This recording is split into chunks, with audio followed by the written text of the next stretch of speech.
Deus abençoe a sua vida em nome de Jesus. Amém. Glória a Deus. Abra comigo a sua Bíblia em Marcos, capítulo 9, versículo 22 e também o versículo 23. Pergunta para a pessoa assim do teu lado: você pode crer? Coloca aí o título dessa mensagem: você pode crer? Amém? Glória a Deus. Eu quero te perguntar em nome de Jesus: você pode crer, irmão e irmã? Não entendi. Você pode crer? Glória a Deus. Então o versículo 22 diz: e muitas vezes o tem lançado no fogo e na água para o destruir. Mas se tu podes fazer alguma coisa, tem compaixão de nós e ajuda-nos. E Jesus disse-lhe: se tu podes crer, tudo é possível ao que crê. Amém? Glória a Deus. Tudo é possível ao que crê. Algumas vezes a gente diz que crê. Você crê ou não crê? Crê mesmo? Mas esse crer aqui não é simplesmente o fato de acreditar em Deus. Esse crer aqui, ele diz algo muito maior, que não é simplesmente acreditar em Deus. Porque muitas vezes nós mesmo dentro da igreja dizemos que cremos em Deus. Se você for aí fora, você vai perguntar para alguém: você crê em Deus? Ele vai responder: claro que eu creio. Raramente você vai encontrar alguma pessoa que vai dizer: eu não creio. A maioria das pessoas dizem: eu creio em Deus. Mas se eu creio em Deus, se você crê em Deus, se nós cremos em Deus, por que que muitas vezes as coisas não acontecem? Você já não fez essa pergunta? Eu creio em Deus, mas as coisas não acontecem. Eu creio em Deus, mas de vez em quando eu me vejo desesperado. Eu creio em Deus, mas de vez em quando eu estou murmurando, reclamando da circunstância, dos momentos que eu estou passando, das portas que aparentemente estão fechadas. Eu creio em Deus, mas eu ajo como quem não crê. Então aqui, o texto que nós lemos, Jesus está exatamente devolvendo a pergunta, porque não é o que Deus pode fazer, é o fato como nós nos comportamos com o Senhor, que é a questão. Como eu reajo nas circunstâncias? Eu fico desesperado, eu fico ansioso, eu fico perturbado no meu coração? A questão é: eu creio em Deus. Não é a questão se Deus pode ou não pode. Amém?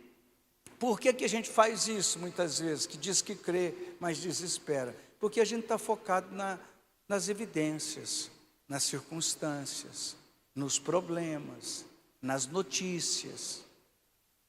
Como as notícias nos afetam, como o comentário das outras pessoas nos afetam, como a circunstância que nós estamos vivendo naquele momento nos afeta de tal maneira que muitas vezes ficamos desequilibrados, ficamos totalmente afetados. Por quê? Porque nós estamos olhando as evidências, estamos olhando os problemas, estamos olhando aquilo que se apresenta para nós. O exercício da nossa fé, e a gente lê lá em Timóteo, a gente lê em Timóteo, a gente olha a palavra de Deus e a gente vê que nós temos uma batalha da fé, para a nossa fé permanecer firme, para a nossa fé permanecer inabalável. Pode perceber que muitas coisas têm o objetivo único de tirar você do foco do olhar de Jesus. Vêm os problemas. Quando está tudo bem, a gente dá glória a Deus. Quando está tudo bem, nós exaltamos o Senhor. Quando está tudo bem, a gente está animado, fala com sorriso. Mas de repente veio uma dificuldade, uma adversidade, nós mudamos o nosso comportamento. Por quê? fomos condicionados a olhar o problema e não a olhar a palavra de Deus. É uma luta. A batalha pela fé, pela nossa vida espiritual, é uma luta. O que esse homem está dizendo, será que o Senhor pode fazer alguma coisa, Jesus? Se o Senhor pode fazer, tem compaixão de nós e nos ajude. E daí ele, Jesus, mas o versículo 23 é impressionante. E Jesus disse-lhe: se tu podes crer, tudo é possível ao que crê. Ele mudou totalmente o contexto. Aquele homem veio olhar e falar para Jesus: Jesus, será que o Senhor pode fazer alguma coisa? Ele disse: se você pode crer, tudo é possível àquele que crê. Então existe uma batalha constante na nossa caminhada, nos fazer tirar os olhos de Jesus. Facilmente a gente é enganado pela circunstância, tomamos decisões sem buscar a Deus, sem orar, sem estar na presença de Deus, agimos porque raciocinamos aceleradamente. Muitas vezes a gente fica com o pensamento acelerado. Não, mas será que vai acontecer? Será que não vai acontecer? Será que isso vai dar certo? Será que não vai? Será? Irmão e irmã, meus amados, precisamos aprender uma coisa. Quando aprendemos a orar e a buscar a Deus, nós precisamos entender uma coisa: que Deus está no controle. E tudo é possível para aquele que está no controle. A gente duvida porque nós queremos assumir o controle das coisas. Aí nós acabamos focando nas dificuldades, nos problemas. Veja bem, quando você vê o Deus do Antigo Testamento que operou milagres e maravilhas, é o mesmo Deus que continua operando nos nossos dias. Amém, igreja? Pastor, naquela época tinha enfermidade? Tinha. Naquela época tinha problema? Tinha. Naquela época as coisas eram bem difíceis? Eram. E continua a mesma coisa hoje. Tem enfermidade, tem problema. Irmão, deixa eu pedir a você que tem atenção aqui, que foque aqui, por favor, por favor.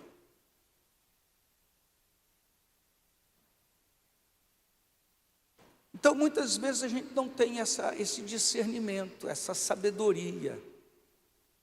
Nós achamos que Deus operou lá no passado. Nós achamos que Deus fez lá no passado. Algumas vezes nós ficamos pensando, Deus operou na época dos apóstolos, dos discípulos, onde Jesus estava caminhando. Mas será que Ele continua operando hoje? A minha Bíblia diz que Deus não muda. Amém? Deus não muda. O Deus que operava na antiguidade continua operando nos dias de hoje. Só que como nós não aprendemos a confiar em Deus, a focar no Senhor, nós vamos levando uma vida de circunstância em circunstância. Se está bom, glória a Deus. Se não está, puxa vida. Se a coisa piorou, então está mais complicado ainda. Eu acreditava em Deus, agora não acredito mais. Porque está fundamentado, está baseado nas circunstâncias e não no Deus que vela para que a sua palavra se cumpra em nossas vidas. Amém, igreja? Vamos lá. Abra sua Bíblia comigo em Isaías, capítulo 38 de Isaías. O Deus que opera milagres, operou milagres na vida de um rei. Olha aqui, irmãos, naqueles dias, Isaías 38, versículo 1. Naqueles dias, Ezequias adoeceu de uma enfermidade mortal. Como que era a enfermidade? Mortal. De uma enfermidade mortal. E veio a ele o profeta Isaías, filho de Amós. Ele disse: assim diz o Senhor, põe em ordem a tua casa, porque morrerás e não viverás. Então virou Ezequias o seu rosto para a parede e orou ao Senhor. E disse: Senhor, peço-te, lembra-te agora de que andei diante de ti em verdade e com o coração perfeito. Fiz o que era reto aos teus olhos. E chorou Ezequias muitíssimo. Então veio a palavra do Senhor a Isaías dizendo: vai e dize a Ezequias: assim diz o Senhor, o Deus de Davi teu pai, ouvi o que a tua oração e vi as tuas lágrimas. Eis que acrescentarei aos teus dias 15 anos. Aqui, o que nós vemos aqui, irmãos, é um quadro muito complicado, inicialmente. Um decreto de morte. Acerta a tua casa porque você vai morrer. Tem solução para a morte, irmão? Humanamente falando, não. Mas o que aconteceu aqui? Aquele homem entendeu que ele tinha uma resposta somente em Deus. Deus olhou para aquele homem, Deus ouviu a sua oração, viu as suas lágrimas, e Deus alcançou aquele homem. O profeta estava indo embora, e o Senhor falou com ele: eu já vi o coração do meu servo, volta lá, e diz para ele que eu ouvi a sua oração, que eu vi as suas lágrimas, e que eu estou mudando o decreto na vida desse homem. Deixa eu lhe dizer uma palavra com muito amor. Deus, antes de mudar um decreto na nossa vida, Ele vai sondar o nosso coração. Alguém pode dizer amém? O texto não diz que ele era um homem perfeito. O texto não fala sobre isso. Mas fala sobre um homem que se volta ao Senhor. Muitas vezes, preste atenção, irmão, muitas vezes o que nós precisamos fazer é um retorno para Deus, mas não é um retorno simplesmente aparente para as pessoas verem, porque Deus não se impressiona com a nossa aparência, Deus se impressiona com aquilo que é sincero no nosso coração. A oração desse homem foi uma oração de segundos, talvez de alguns minutos. O profeta estava caminhando para ir embora, ele acabara de dar uma palavra do que iria acontecer com ele, mas ele se volta ao Senhor, diz a Bíblia. E naquele pouco tempo, e você pode deduzir isso pelo próprio texto, foi alguns minutos talvez, alguns segundos, não se sabe, o texto não relata, mas diz que ele se voltou ao Senhor, diz que ele vira o rosto para a parede, ora e fala com o Senhor, e o Senhor responde a sua oração. Você está entendendo que aqui, o que vale muito no poder da oração, o que faz o impossível se tornar possível, é a atitude interna do nosso coração e não aquilo que nós queremos aparentar muitas vezes. E também não tem nada a ver com a nossa perfeição, tem a ver com a posição íntima do nosso coração. Interessante que Ezequias, ele faz menção de que ele procurou fazer aquilo que era reto perante o Senhor. Não quer dizer que ele fez, que ele foi perfeito, porque não existe esse ser humano perfeito, mas existem pessoas que têm um coração voltado para Deus, um coração que quer agradar ao Senhor, que deseja fazer a vontade de Deus. Se Deus encontra isso no nosso coração, as coisas mudam, irmão.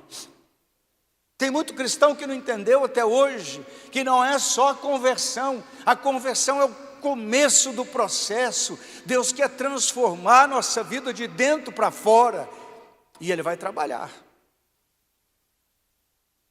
A palavra do profeta foi tão impactante na vida desse homem.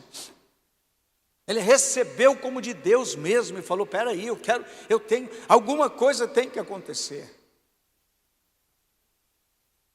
Tem um fato impressionante aqui, que Deus mudou o decreto não porque ele foi perfeito, não teve tempo de consertar a sua casa.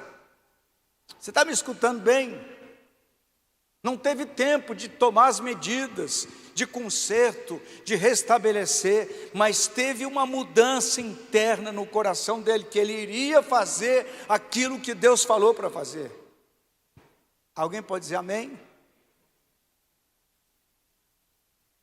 Pastor, eu estou errado até hoje, eu não tenho buscado, eu não tenho feito, está complicado. Mas dá tempo de mudar, quando muda o coração, quando o coração se arrepende, quando a gente se quebranta, quando existe sinceridade interna, não é perfeição de atitude, que a gente vai ter que passar pelo processo.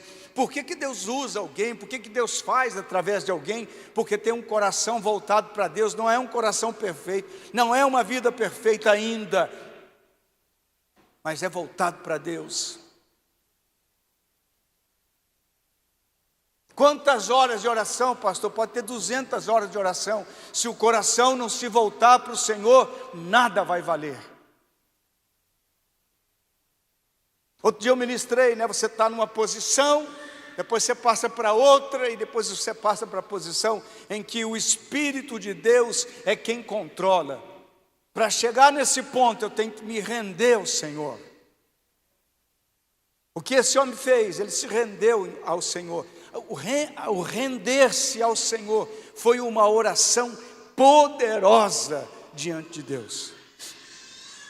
Alguém pode dizer amém? Aleluia. Glória a Deus.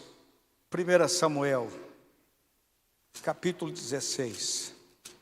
Fiz aqui algumas anotações breves. Tenho tempo ainda. 1 Samuel, capítulo 16. Versículo 6.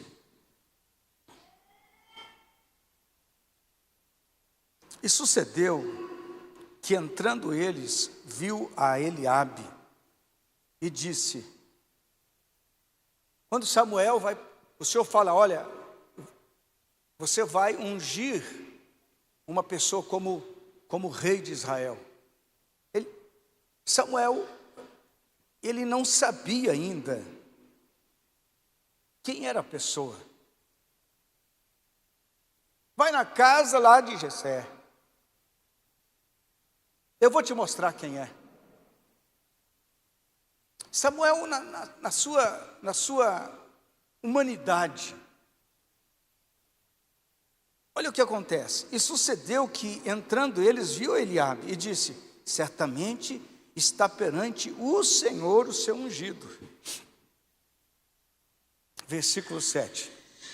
Porém o Senhor disse a Samuel: não atentes para a sua aparência, nem para a grandeza da sua estatura, porque eu tenho rejeitado. Porque o Senhor não vê como vê o homem, pois o homem vê o que está diante dos olhos, porém o Senhor olha para o coração. O que nós estamos tentando aqui ministrar, irmão? Deus sonda o meu coração, as minhas intenções, os meus propósitos. Deus sonda aquilo que é secreto para o homem, mas para Deus não existe secreto.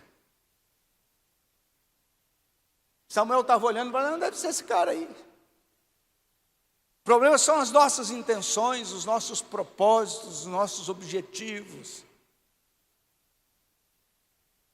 Quando você começa a se alinhar com Deus, com o propósito de Deus, com a vontade de Deus, com aquilo que Deus de fato quer, não aquilo que eu quero, mas aquilo que Deus quer, coisas tremendas começam a acontecer na nossa vida. Porque eu posso enganar o homem, eu posso simular perante as pessoas, eu posso fazer de conta. E as pessoas podem até se convencer por algum tempo. Pode fazer que você é espiritual, você pode fazer que você, enfim. E as pessoas podem se convencer por algum tempo.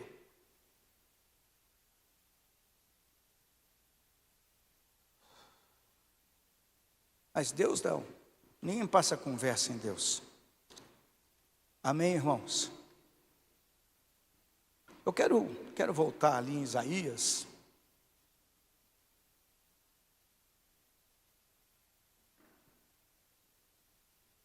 Deixa eu ver aqui o texto de Isaías. Ok. Quero ler o versículo 4 e 5. Então veio a palavra do Senhor a Isaías, dizendo: vai e dize a Ezequias: assim diz o Senhor, o Deus de Davi, teu pai: ouvi a tua oração e vi as tuas lágrimas.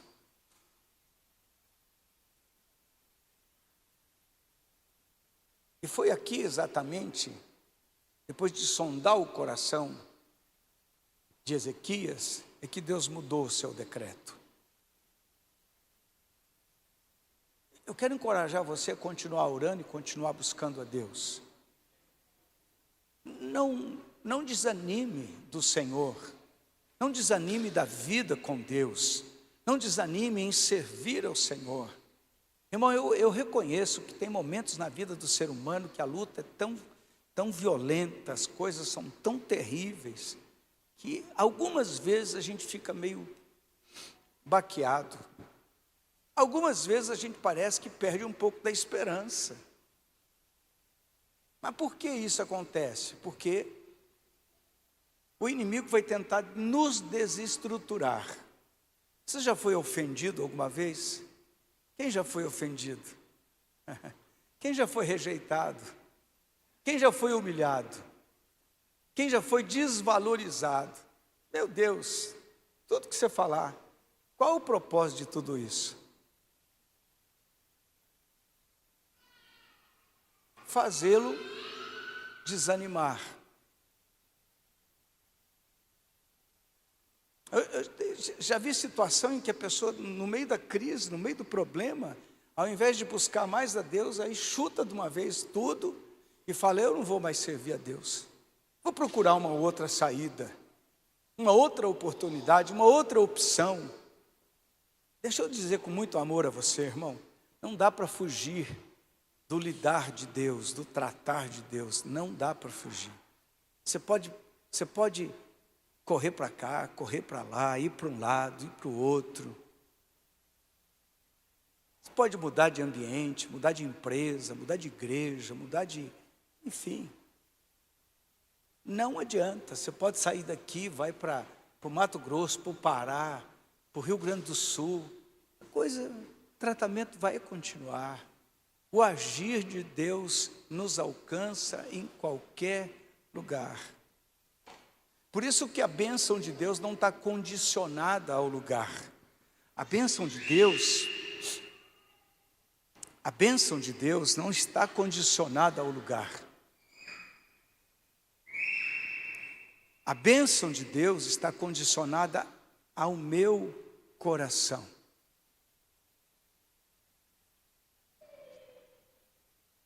Quando Ezequias vira para a parede, ele está dando costas para uma série de coisas. Quando ele se volta para a parede, aqui tem um simbolismo muito sério, muito profundo. Você fala: mas por que o texto diz que ele vira para a parede? Qual o sentido disso, pastor? Ele está dando as costas para as suas emoções, ele está dando as costas para os sintomas físicos, porque ele estava doente. Aquilo representa que ele está se virando para tudo aquilo que é evidência, ele está negando tudo aquilo, está dizendo: isso aqui eu quero deixar de lado. Ele está voltando as costas. Você sabe que aquelas pessoas que são os consoladores, né? Sabe quem consola? Sabe como é que faz, né? Bate no ombro da gente e fala: não, irmão, é assim mesmo.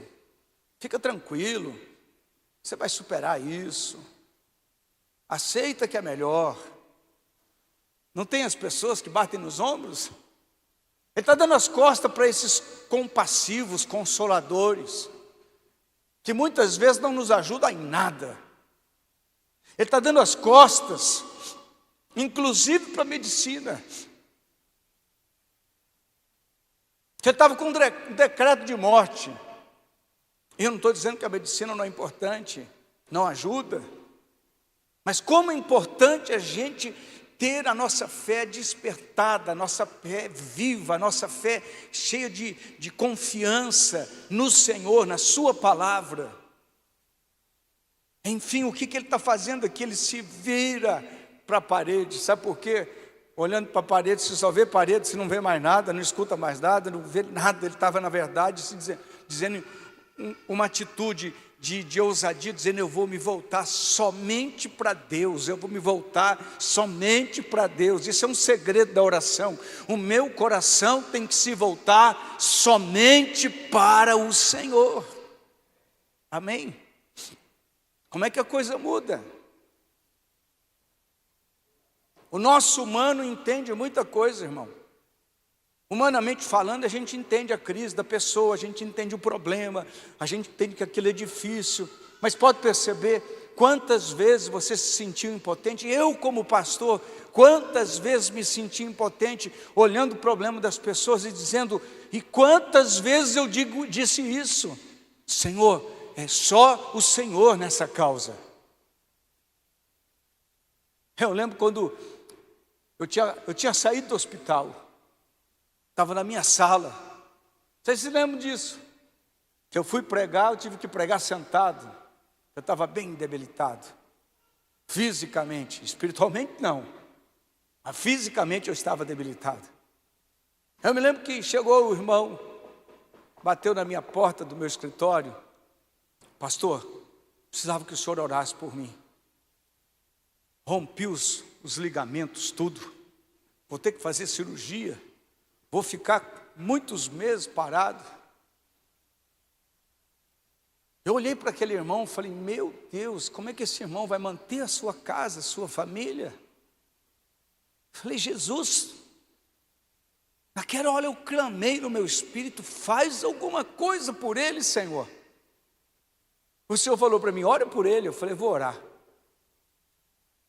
Falei: irmão, fica tranquilo, eu vou orar por você. Mas ele não esperava a direção que Deus tinha me dado. Antes de pregar, eu chamei ele e falei assim: eu quero orar por você. Orei por ele, ele foi curado. Foi curado.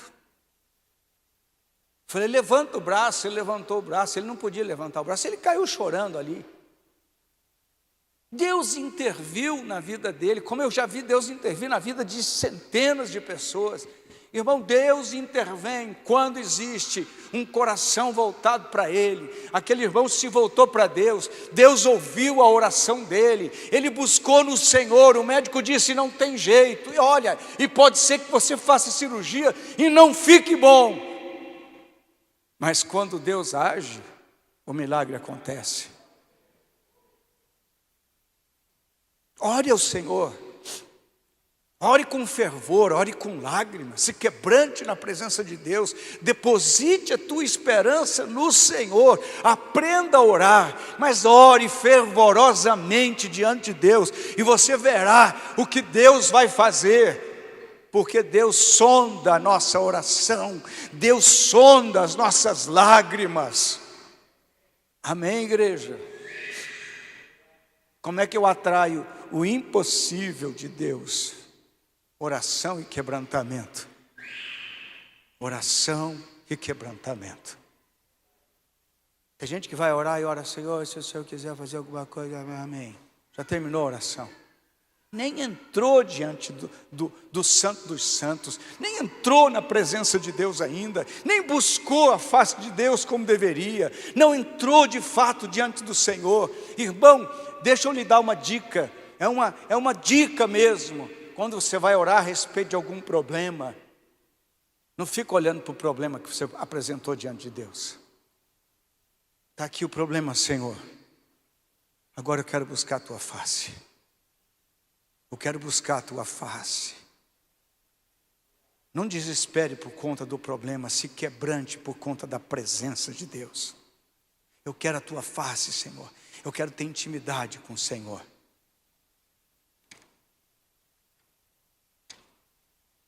Vamos aprender a buscar o Senhor. Amém. Quero convidar você a orar um pouco.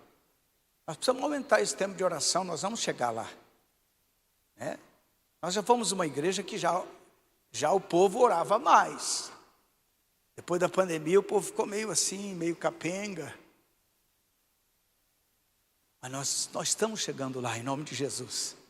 Nós estamos começando a aprender. Amém?